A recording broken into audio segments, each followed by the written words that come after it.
질문 하나 드리겠습니다. 여러분은 몇 살까지 사실 건가요?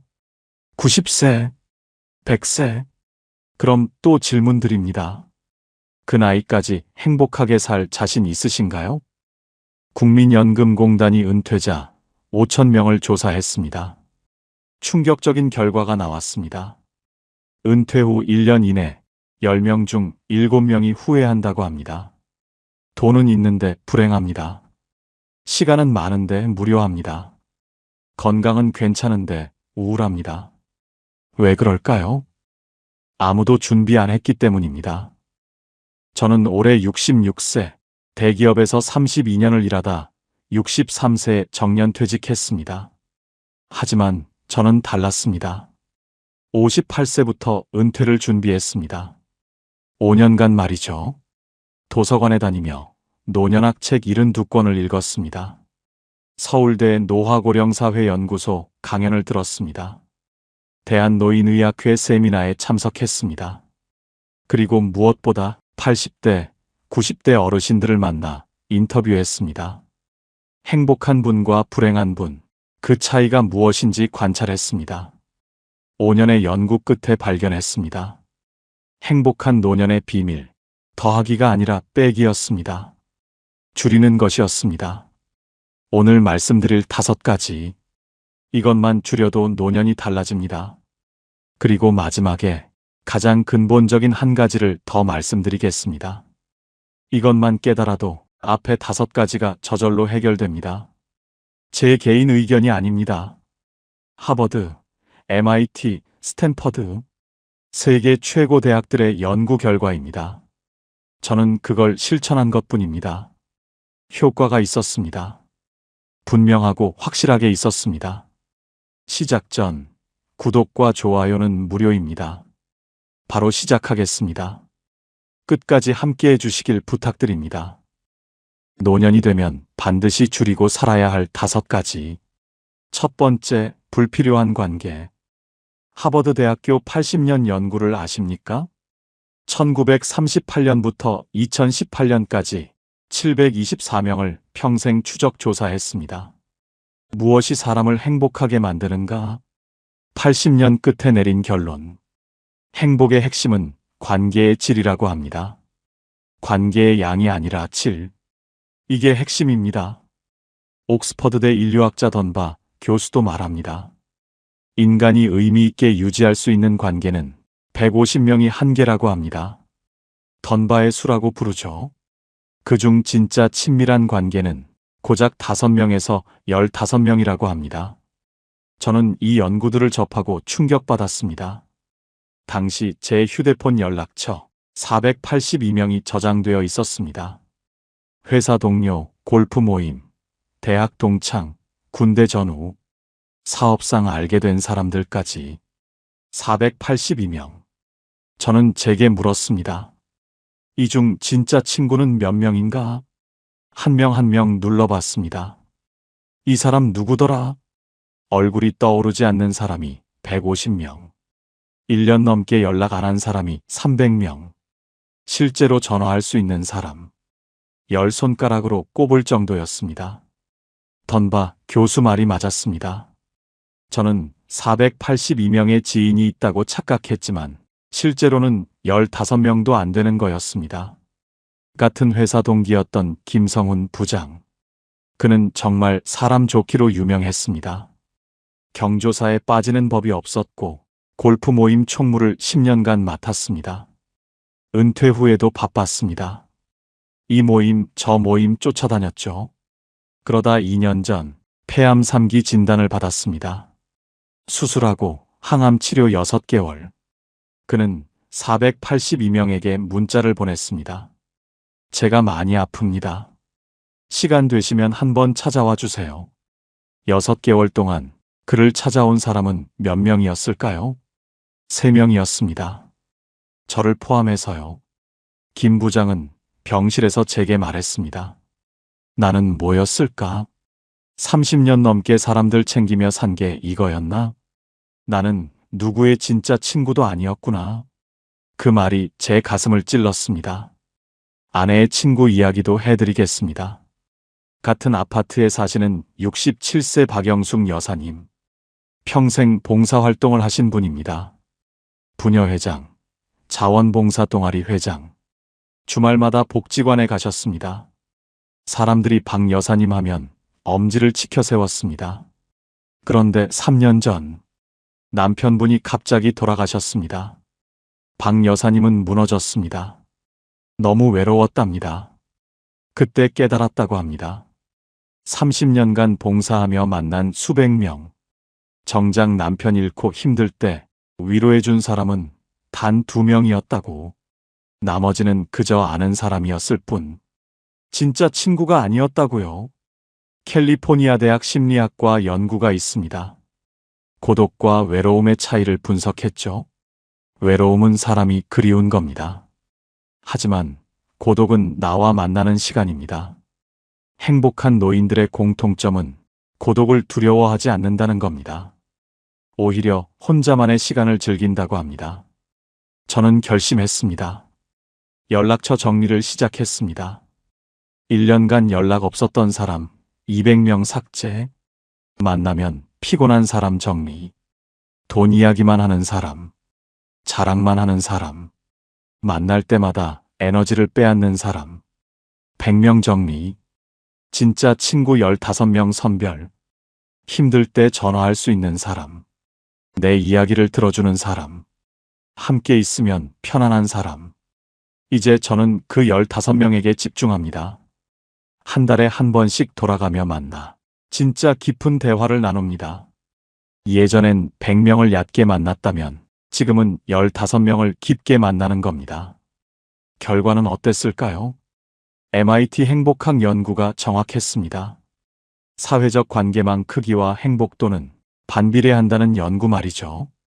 제 마음이 훨씬 편안해졌습니다. 관계가 의무가 아니라 기쁨이 됐습니다. 혼자 있는 시간도 두렵지 않게 됐습니다. 여러분께 권합니다. 핸드폰을 꺼내세요. 연락처를 보세요. 그중 진짜 친구는 몇 명입니까? 과감하게 정리하십시오. 1년 연락 없으면 삭제. 만나면 피곤한 사람 정리. 진짜 5명에서 15명만 남기세요. 그리고 그분들을 깊이 만나세요. 한 달에 한 번 진짜 대화를 나누세요. 안부 묻고 이야기 듣고 웃고 위로하세요. 이건 제 개인 의견이 아닙니다. 하버드 80년 연구의 결론입니다. 관계의 질이 행복을 결정합니다. 불필요한 관계를 줄이니 진짜 친구가 보였습니다. 두 번째, 끝없는 욕심. 스탠퍼드 대학 장수센터 보고서가 있습니다. 70세 이상 노인 3,000명 조사 결과 노년의 가장 큰 후회가 무엇인지 아십니까? 1위가 돈을 못 쓴 것이라고 합니다. 모으기만 하다가 결국 못 쓰고 간 것. 이게 가장 큰 후회라는 겁니다. 일본 노년학회 데이터도 비슷합니다. 80세 이상 노인 1,000명 설문 결과 72%가 더 쓸 거리라고 답했습니다. 저는 이 자료들을 공부하며 깨달았습니다. 경제관념은 생애 주기별로 달라야 한다고. 40대에는 모으는 게 맞습니다. 교육비, 주택자금, 노후자금, 저축이 최우선입니다. 하지만 65세 이후는 다릅니다. 이제는 쓰는 게 맞습니다. 경험에 투자하는 게 맞습니다. 제 퇴직금은 7천만 원이었습니다. 은퇴 후 6개월쯤 됐을 때 대학 동창에게서 전화가 왔습니다. 좋은 투자처가 있는데 연 12% 보장이야. 우리 같은 은퇴자들 많이 해. 금융감독원 데이터를 찾아봤습니다. 60대 이상 투자 사기 피해. 연간 2천억 원이 넘는다고 합니다. 고수익을 미끼로 한 사기가 대부분이죠. 저도 욕심이 생겼습니다. 12%면 1년에 840만 원. 한 달에 70만 원 수익. 하지만 5년간 공부한 게 있었습니다. 행동경제학 책에서 배웠죠. 노년기 위험 감수 능력은 떨어집니다. 하지만 역설적으로 욕심은 커진다고 합니다. 시간이 없다는 조급함 때문이라는 겁니다. 저는 참았습니다. 그 친구에게 정중히 거절했습니다. 3개월 뒤 그 투자 회사가 사라졌습니다. 사기였습니다. 제 친구는 3천만 원을 잃었습니다. 아내의 고등학교 친구 이야기를 해드리겠습니다. 65세 박영희 여사님, 평생 초등학교 교사로 사셨습니다. 월급을 한 푼도 허투루 안 쓰셨습니다. 저축, 또 저축. 가족여행도 거의 안 가셨습니다. 남편분이 여행 가자 하면 나중에 하시며 미루셨대요. 은퇴하실 때 모은 돈 2억 8천이 넘었습니다. 은퇴 후에도 마찬가지였습니다. 매달 지출을 가계부에 정리하시고 예산 초과하면 다음 달 줄이시고 63세 때였습니다. 남편분이 갑자기 쓰러지셨습니다. 뇌졸중, 오른쪽 반신마비, 휠체어 생활을 하셔야 했습니다. 박 여사님은 병원에서 남편 손을 잡고 하염없이 우셨다고 합니다. 여보, 미안해. 당신이 그렇게 제주도 가자 했는데, 유럽도 가자 했는데, 나는 나중에만 했잖아. 이제 당신은 비행기도 못 타는데, 우리가 모은 이 돈이 뭐가 중요해? 아내가 그 이야기를 전해주며 울었습니다. 우리도 그러면 안 된다고. 코넬 대학 경제심리학과 연구입니다. 돈의 한계 효용 체감 법칙. 통장 잔고 1억일 때와 2억일 때 행복도 차이는 미미하다고 합니다.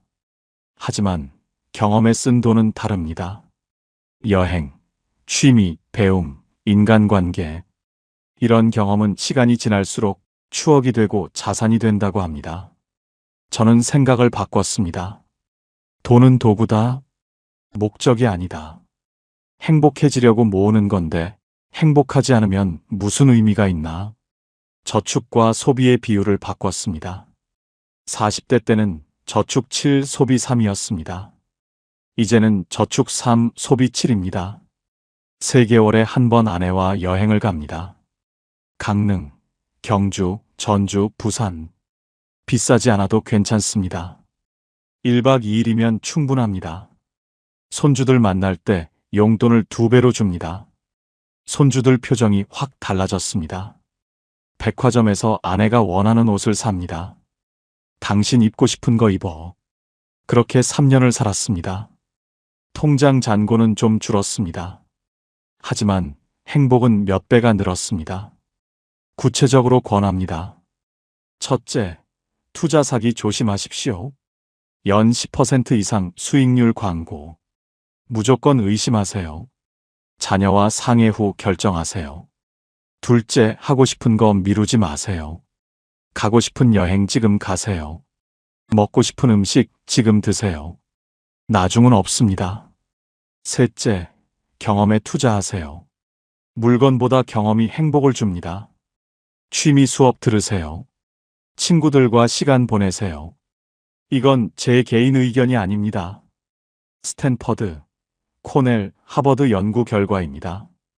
욕심을 줄이니 여유가 생겼습니다. 세 번째, 잘못된 식습관. 한국영양학회 2023년 발표 자료입니다. 65세 이상 어르신 영양 섭취 실태. 전체 열량의 71.3%를 탄수화물로 섭취. 단백질 권장량 충족률은 58.2%. 비타민 D 결핍률은 76.5%. 충격적인 수치입니다. 일본 장수의학연구소 데이터도 비슷합니다. 100세 이상 장수 노인 300명 분석. 공통점이 있었습니다. 소식, 고단백, 다채소. 이 3가지였습니다. 저는 이 자료들을 정리하며 반성했습니다. 은퇴 후 제 식습관이 엉망이었으니까요. 작년 여름이었습니다. 아내가 큰딸 집에 일주일간 갔습니다. 손주를 봐주러요. 저는 집에 혼자 남았습니다. 첫날은 편의점 도시락. 둘째 날은 라면 2개. 셋째 날은 자장면 배달. 넷째 날은 또 라면. 밥 차리기가 너무 귀찮았습니다. 일주일 뒤 아내가 돌아왔을 때 저는 완전히 망가져 있었습니다. 얼굴이 퉁퉁 붓고 소화가 안 되고 기운이 하나도 없었습니다. 아내가 깜짝 놀랐습니다. 당신 일주일 만에 왜 이래? 서울대병원 가정의학과 연구입니다. 혼자 사는 노인들의 영양 상태 분석 결과 배우자와 함께 사는 노인보다 영양 불균형이 3.2배 높다고 합니다. 특히 남성 노인의 영양 불균형이 심각하다고 합니다. 요리를 못하니까요. 회사 최 선배 이야기입니다. 올해로 70이십니다. 평생 음식을 좋아하셨습니다. 맛있는 거 드시는 게 유일한 낙이셨죠. 은퇴 후에는 더 심해지셨습니다. 하루 세 끼를 푸짐하게. 아침은 국밥, 점심은 백반, 저녁은 찌개에 밥 2공기. 배불리 드셨습니다. 과식이 습관이 되신 거죠. 67세 때 당뇨 진단. 혈당이 220에 혈압도 165. 의사가 약을 처방했습니다. 혈압약 5종, 당뇨약 3종, 콜레스테롤약 2종. 하루에 먹는 약이 한 움큼. 최 선배님은 한탄하셨습니다. 약 먹느라 밥을 못 먹겠어. 밥보다 약이 더 많아. 젊었을 때 좀 절제할 걸. 미국 터프츠 대학 영양학과 연구입니다. 70세 이상 노인 근육량 감소 연구 결과 단백질 부족이 주원인이라고 합니다. 근육 감소는 단순히 힘이 약해지는 게 아닙니다. 당뇨, 심혈관 질환 위험이 높아집니다. 낙상 위험도 3배 증가합니다. 저는 식습관을 완전히 바꿨습니다. 첫째, 소식입니다. 무조건 양을 줄이기보다는 조금씩 자주 먹는 겁니다. 하루 4끼를 먹습니다. 아침 7시, 간식 10시, 점심 1시, 저녁 6시. 대신 한 끼 양을 절반으로 줄였습니다. 일본 오키나와 장수촌 원칙. 배의 80%만 채운다는 하라하치부. 이걸 실천하는 겁니다. 둘째, 단백질을 챙깁니다. 대한노인의학회 단백질 권장량은 하루에 체중 1kg당 1.2g입니다. 제가 70kg이니 84g이 필요합니다. 계란 2개, 두부 반모, 생선 한 토막. 이렇게 먹으면 됩니다. 아침에는 계란 2개 필수, 점심에는 두부나 닭가슴살, 저녁에는 생선이나 소고기, 단백질을 매 끼 먹습니다. 셋째, 색깔 있는 채소를 먹습니다. 하버드 보건대학원 연구 결과 하루 5가지 색의 채소를 권장합니다. 빨강 토마토, 노랑 파프리카, 초록 브로콜리, 보라가지, 흰색 양배추, 샐러드로 만들어 먹습니다. 넷째, 영양제는 최소한으로. 인터넷 광고 믿지 않습니다. 의사가 권한 것만 먹습니다. 비타민 D, 오메가3, 종합 비타민. 이 3가지만 먹습니다. 자연식품이 가장 좋다고 모든 연구가 말합니다. 이렇게 6개월을 살았습니다. 건강검진 수치가 놀라웠습니다.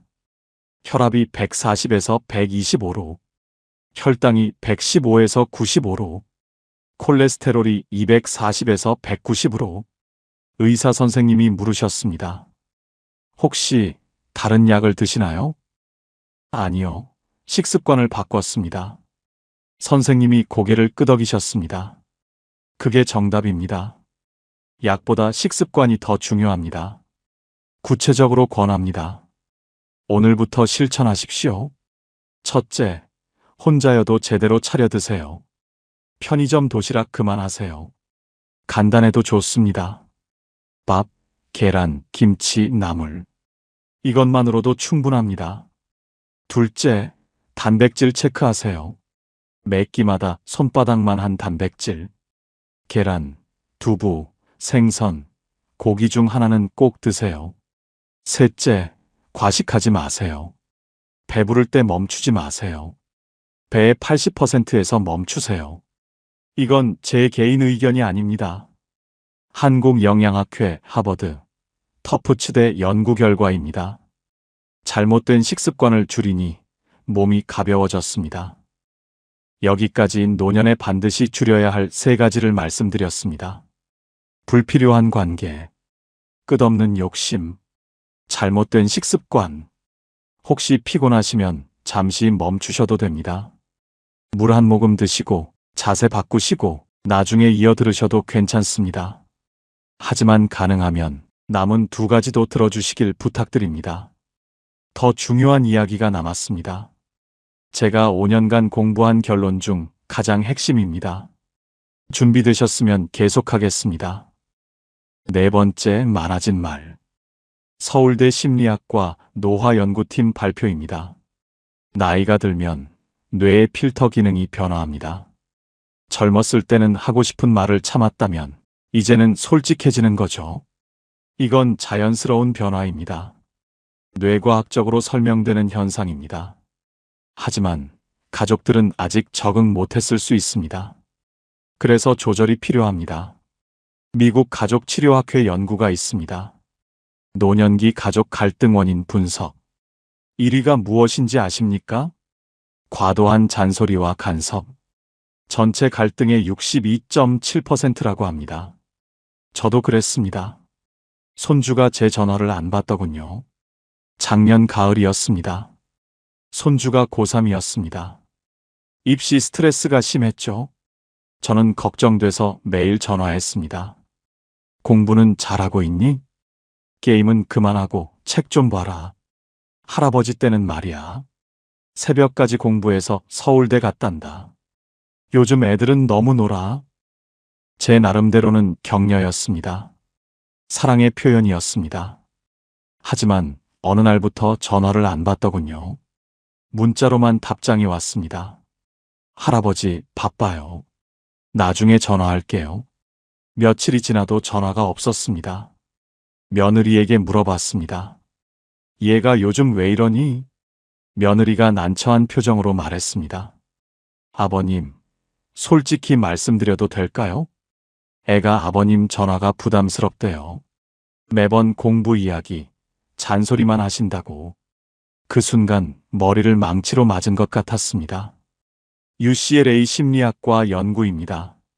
노년기 의사소통, 패턴 분석. 나이가 들수록 이런 특징이 나타납니다. 조언이 많아집니다. 경험 과시가 늘어납니다. 경청이 줄어듭니다. 왜 그럴까요? 고독감의 반작용이라고 합니다. 말을 해야 존재감을 느끼기 때문이라는 겁니다. 아내의 이혼 이야기도 해드리겠습니다. 같은 층에 사시는 68세 최경희 여사님.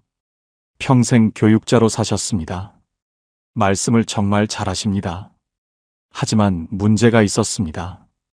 엘리베이터에서 만나면 30분씩 붙잡고 이야기하셨습니다. 요즘 젊은 엄마들은 버릇이 없어요. 아이들 교육을 어떻게 하는지. 우리 때는 말이에요.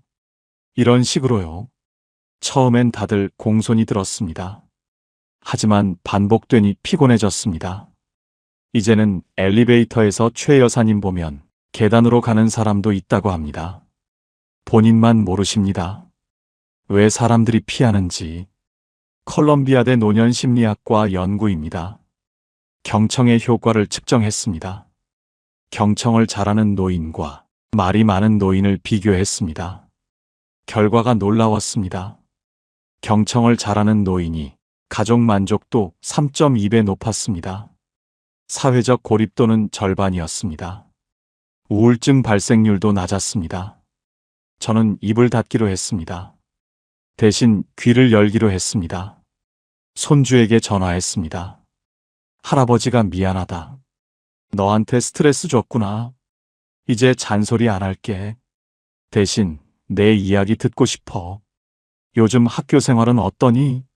손주가 처음엔 의아해하더니 조금씩 이야기하기 시작했습니다.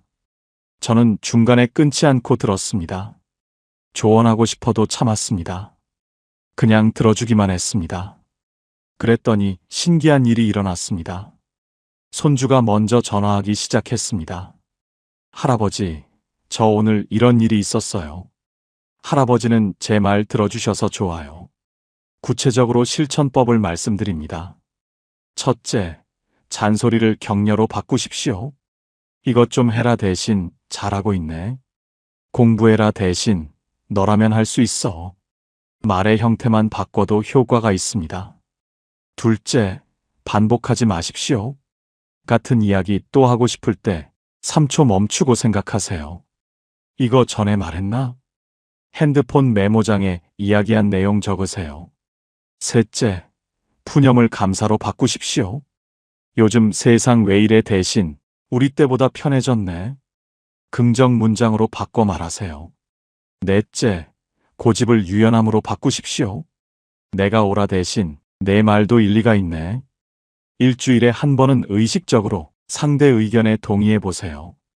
이 네 가지 핸드폰 메모장에 적으십시오. 매일 아침 한 번씩 읽으십시오. 이건 제 개인 의견이 아닙니다. 서울대, UCLA, 컬럼비아대 연구입니다. 말을 줄이니 관계가 편해졌습니다. 드디어 마지막 1순위입니다. 5년간 공부한 결론. 가장 중요한 것. 5번째, 앉아있는 시간입니다. 미국 국립보건원 20년 추적 연구입니다. 60세 이상 7만 명을 조사했습니다. 하루 앉아있는 시간과 사망률의 관계. 결과가 충격적이었습니다. 하루 11시간 이상 앉아있는 사람은 5시간 미만 앉아있는 사람보다 사망 위험이 40% 높았습니다. 40%입니다. 앉아있는 시간이 수명을 결정합니다. 일본 도쿄대학 노화의학연구소 데이터. 100세 이상 장수 노인 300명 분석 결과 공통점이 있었습니다. 하루 평균 6시간 이상 움직인다는 것. 걷거나 서 있거나 집안일 하거나 어떤 형태든 움직였습니다. 저는 이 연구들을 보며 소름이 돋았습니다. 은퇴 후 제 하루를 돌아봤으니까요. 부끄럽지만 고백하겠습니다. 오전 10시 기상. 소파에 앉아 TV로 아침 뉴스, 신문 보기 1시간. 유튜브 보다가 점심, 낮잠 2시간. 다시 소파에서 TV. 저녁 먹고 또 TV. 계산해보니 하루 12시간을 앉아 있었습니다. 건강검진 날이었습니다. 주치의가 심각한 표정으로 말했습니다. 선생님, 작년보다 근육량이 많이 줄었습니다. 체지방은 늘었고요. 지금 시작하지 않으면 10년 뒤 후회하십니다. 계단 오르기 힘들어지고 손주 안아주기 힘들어집니다. 마크 로젠버그 박사 연구팀 데이터. 앉아있는 시간을 하루 30분만 줄여도 혈압이 평균 8mm가 감소한다는 내용. 이건 혈압약 한 알의 효과와 비슷합니다. 선생님이 말씀하셨습니다. 굳이 운동하지 않아도 됩니다. 그냥 덜 앉아 계시면 됩니다. 서 있거나 걷거나 집안일 하시거나 어떻게든 움직이기만 하면 됩니다. 지금 시작하면 됩니다. 90세에도 산책하시는 분들 많습니다. 같은 아파트 정만수 어르신. 올해 78세. 은퇴 후 15년을 집에만 계셨습니다. 밖에 나가면 피곤하다고, 집이 제일 편하다고, 소파와 침대에서 사셨습니다. 75세 때 심장에 문제가 생겼습니다. 병원 입원. 옆 병상에 90세 할아버지가 계셨는데 정 어르신보다 건강해 보이는 겁니다. 정 어르신이 물어봤습니다. 어르신, 비결이 뭡니까? 90세 할아버지가 말씀하셨습니다. 나는 매일 산책을 하네. 비가 오나 눈이 오나. 40년을 그렇게 살았어. 정 어르신은 후회했습니다. 나는 왜 그렇게 집에만 있었을까? 15년을 소파에서 보냈구나. 하버드 보건대학원 운동생리학 연구입니다. 중요한 발견이 있었습니다. 격렬한 운동보다 일상적인 움직임이 더 중요하다는 것. 하루 30분 조깅하고 11시간 앉아있는 것보다 하루 종일 조금씩 움직이는 게 낫다는 겁니다. 저는 작은 습관들을 만들었습니다. 첫째, 오전 산책 30분 필수. 아침 먹고 반드시 나갑니다. 처음엔 10분도 힘들었습니다. 하지만 2주 지나니 익숙해졌습니다. 지금은 안 나가면 몸이 근질근질합니다. 둘째, 집안일을 직접 합니다. 청소기 돌리고, 설거지하고, 빨래 널고, 쓰레기 버리고. 아내가 처음엔 놀랐지만 지금은 좋아합니다. 셋째, 서서 TV를 봅니다. 드라마는 앉아서 봅니다. 하지만 뉴스는 서서 봅니다. 30분 뉴스 보는 동안 서 있는 겁니다. 처음엔 힘들었지만 지금은 괜찮습니다. 넷째, 엘리베이터 대신 계단. 3층까지는 무조건 계단으로 오릅니다. 처음엔 숨이 찼습니다. 지금은 5층도 거뜬합니다. 다섯째, 30분마다 일어납니다. 핸드폰 알람을 30분마다 맞췄습니다. 알람 울리면 일어나서 기지개 한번 켜고 물 한 잔 마십니다. 화장실 갔다 오거나 베란다에 나가 하늘 보거나 1분이면 됩니다. 이렇게 6개월을 살았습니다. 몸이 완전히 달라졌습니다. 건강검진 결과 근육량 3.2kg 증가, 체지방 2.8kg 감소, 혈압 145에서 128로. 의사 선생님이 엄지를 치켜 세웠습니다. 선생님, 완벽합니다. 이대로만 하시면 90세 문제 없습니다. 구체적으로 권합니다. 오늘부터 실천하십시오. 첫째, 아침 산책 시작하세요. 10분부터 시작하세요. 매일 나가세요. 비 오는 날도 우산 쓰고 나가세요. 조금씩 늘리세요. 한 달 뒤면 30분 거뜬합니다. 둘째, 집안일 하세요. 청소, 설거지, 빨래 직접 하세요. 움직임이 됩니다. 운동이 됩니다. 셋째, 30분마다 일어나세요. 핸드폰 알람 맞추세요. 의식적으로 움직이세요. 넷째, 가능하면 서 계세요. 전화 받을 때 서세요. TV 볼 때 가끔 서세요. 이건 제 개인 의견이 아닙니다. 미국 국립보건원 20년 연구입니다. 하버드, 도쿄대 데이터입니다. 앉아있는 시간을 줄이니 삶이 활력이 있어졌습니다. 이것이 첫 번째 순위, 가장 중요한 것입니다. 여기까지가 노년에 행복하려면 반드시 줄여야 할 5가지였습니다. 하지만 하나 더 말씀드려야 합니다. 제가 5년간 공부하며 가장 중요하다고 깨달은 것. 마지막으로 근본적으로 중요한 한 가지. 남과의 비교를 줄이자. 바로 이겁니다. 남과 비교하지 않기. MIT 행복학 연구소 20년 프로젝트가 있습니다. 무엇이 사람을 불행하게 만드는가?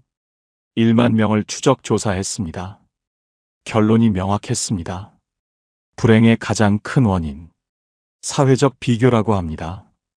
남과 비교하는 순간 행복은 사라진다는 겁니다. 스탠퍼드대 심리학과 연구도 비슷합니다. 상대적 박탈감이 절대적 빈곤보다 더 큰 불행을 만든다고 합니다. 연봉 5천만 원 받는 사람, 1억 받는 사람과 비교하면 불행합니다. 하지만 3천만 원 받는 사람과 비교하면 행복합니다. 똑같은 5천만 원인데 누구와 비교하느냐에 따라 행복도가 완전히 달라지는 겁니다. 우리 세대는 평생을 비교하며 살았습니다. 누가 더 좋은 대학 갔나? 누가 더 좋은 회사 들어갔나? 누가 더 빨리 승진했나? 누가 집을 더 크게 샀나? 누구 자식이 더 성공했나? 항상 위를 봤습니다. 나보다 잘 사는 사람만 보였습니다. 은퇴해도 마찬가지입니다. 작년 겨울이었습니다. 대학 동창회가 있었습니다. 30명쯤 모였는데 한 친구가 자랑을 했습니다. 나 이번에 주식으로 5천만 원 벌었어. 부동산 올라서 시세 차익 1억이야. 큰아들은 대기업 다니고 딸은 의사랑 결혼했어. 다들 부러워하는 눈빛으로 봤습니다. 저도 속으로 부러웠습니다.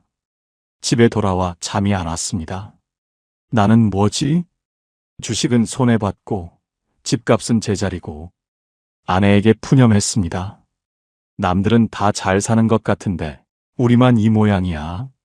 아내가 조용히 말했습니다. 당신 왜 맨날 남들만 봐요? 우리는 우리대로 잘 살고 있잖아요. 우리 건강하고 자식들 건강하고 당신과 나 이렇게 함께 있잖아요. 그게 제일 중요한 거 아닌가? 그 말에 정신이 번쩍 들었습니다.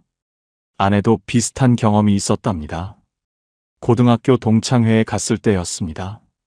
친구들끼리 손주 자랑, 자식 자랑이 시작됐습니다. 우리 손주는 영어 유치원 다녀. 우리 손주는 피아노 콩쿠르 1등. 우리 손주는 이번에 특목고 들어가.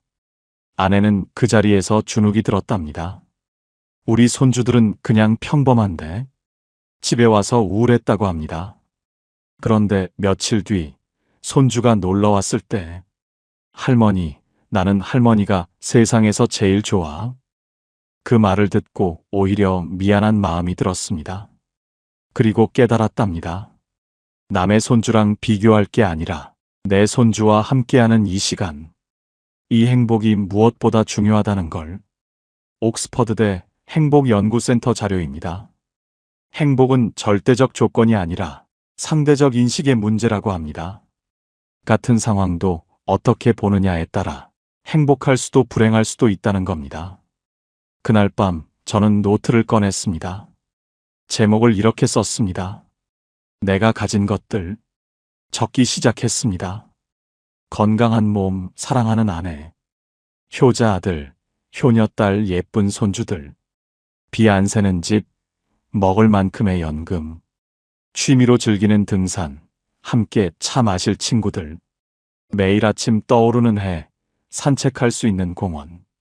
적다 보니 2페이지가 넘어갔습니다. 나는 가진 게 이렇게 많았구나. 그런데 왜 맨날 없는 것만 봤을까? 캘리포니아대 긍정심리학과 연구입니다. 감사일기의 효과를 측정했습니다. 매일 감사한 일 3가지를 적는 그룹과 적지 않는 그룹을 비교했습니다. 6개월 후 감사일기를 쓴 그룹이 행복도가 37% 높았습니다. 우울증 발생률은 절반이었습니다. 저는 실천하기 시작했습니다. 매일 밤 잠들기 전 오늘 감사한 일 3가지를 생각합니다. 노트에 적습니다. 오늘 아침 맛있게 먹었다. 오늘 산책하며 날씨가 좋았다. 오늘 아내가 웃었다. 오늘 손주에게 전화 왔다. 오늘 친구와 차 마셨다. 작은 것들입니다. 하지만 이 작은 것들이 쌓이니 행복이 되더군요. 동창회도 이제 안 갑니다. 가면 비교만 하게 되니까요. 골프 모임도 정리했습니다. 만나면 자랑 대회니까요. 대신 제 삶에 집중합니다. 남이 뭘 하든, 남이 얼마를 벌든, 남의 자식이 뭘 하든, 이제는 제게 중요하지 않습니다. 저는 저대로 잘 살고 있으니까요. 구체적으로 권합니다. 첫째, 감사일기를 쓰십시오. 매일 밤 3가지만 적으세요. 아주 작은 것도 괜찮습니다. 오늘 날씨가 좋았다. 이것만으로도 충분합니다. 둘째, SNS를 줄이십시오. 밴드, 페이스북, 인스타그램. 남들 잘 사는 것만 보입니다. 비교의 온상입니다. 셋째, 자랑 모임을 피하십시오. 만나면 비교만 하는 모임. 손자 자랑, 재산 자랑, 자식 자랑. 그런 모임 정리하세요. 그리고 너무 위만 보지 마세요. 아직도 전쟁과 빈곤, 기아에 허덕이는 사람들. 그분들을 생각하면 지금 주어진 것들이 얼마나 감사한 일인지, 얼마나 과분한 것들인지 깨닫게 됩니다. 긴 이야기였습니다. 끝까지 들어주셔서 감사합니다. 오늘 제가 말씀드린 이야기 다시 정리하겠습니다. 첫 번째, 불필요한 관계를 줄이니 진짜 친구가 보였습니다. 두 번째, 끝없는 욕심을 줄이니 지금이 행복했습니다. 세 번째, 잘못된 식습관을 줄이니 몸이 가벼워졌습니다. 네 번째, 많아진 말을 줄이니 가족과 더 가까워졌습니다. 다섯 번째, 앉아있는 시간을 줄이니 삶이 활력이 있어졌습니다. 그리고 가장 중요한 것, 남과의 비교를 줄이니 마음이 평화로워졌습니다. 은퇴 전부터 5년간 공부했습니다. 은퇴 후 3년간 실천했습니다. 총 8년의 여정이었습니다. 지금 제가 자신 있게 말씀드립니다. 이 방법들은 효과가 있습니다. 제 개인 의견이 아닙니다. 하버드, MIT, 스탠퍼드, 옥스퍼드, 도쿄대, 서울대, 세계 최고 석학들의 연구 결과입니다. 수십 년간 수만 명을 추적 조사한 과학적으로 검증된 방법입니다. 저는 그걸 실천한 것뿐입니다. 여러분도 할 수 있습니다. 하나씩만 해보십시오. 오늘부터 시작하십시오. 어렵지 않습니다. 아주 작게 시작하면 됩니다. 아침 산책 10분부터 시작하세요. 현관문만 나가세요. 그것만으로도 시작입니다. 작은 것부터 시작하면 됩니다. 한 달만 해도 여러분은 달라져 있을 겁니다. 1년 뒤는 완전히 다른 사람이 될 겁니다. 줄인다는 것은 포기가 아닙니다. 채우기 위한 비우기입니다. 덜어냄으로써 얻는 자유입니다. 집착을 내려놓으니 진짜 소중한 것이 보였습니다. 65세, 우리에게 늦지 않았습니다. 아니, 오늘이 우리 인생에서 가장 젊은 날입니다. 앞으로 30년이 남았습니다. 그 30년을 어떻게 살 것인가? 그것은 오늘 우리의 선택에 달려 있습니다. 저는 이렇게 살기로 했습니다. 여러분도 함께 하시길 바랍니다. 오늘 이야기가 도움되셨다면 3가지 부탁드립니다. 첫째, 댓글 남겨주세요. 저는 이것부터 실천하겠습니다. 한 줄이면 됩니다. 둘째, 주변 분들과 공유해주세요. 링크 하나면 됩니다. 은퇴를 앞둔 분, 은퇴하신 분께 보내주십시오. 셋째, 구독과 좋아요 눌러주세요. 더 깊은 이야기로 찾아오겠습니다. 5년 뒤, 우리 다시 서로에게 물어봅시다. 그때 그 이야기 도움되셨나요? 저는 자신 있게 대답할 수 있습니다. 네, 제 인생이 바뀌었습니다. 여러분도 그러시길 진심으로 바랍니다. 나이 들매 품격. 우리 함께 만들어 갑시다. 건강하십시오. 행복하십시오. 이상으로 나이 들매 품격이었습니다. 황금빛으로 물들어가는 여러분들의 건강하고 행복한 인생 이막을 응원합니다. 끝까지 시청해 주셔서 감사합니다.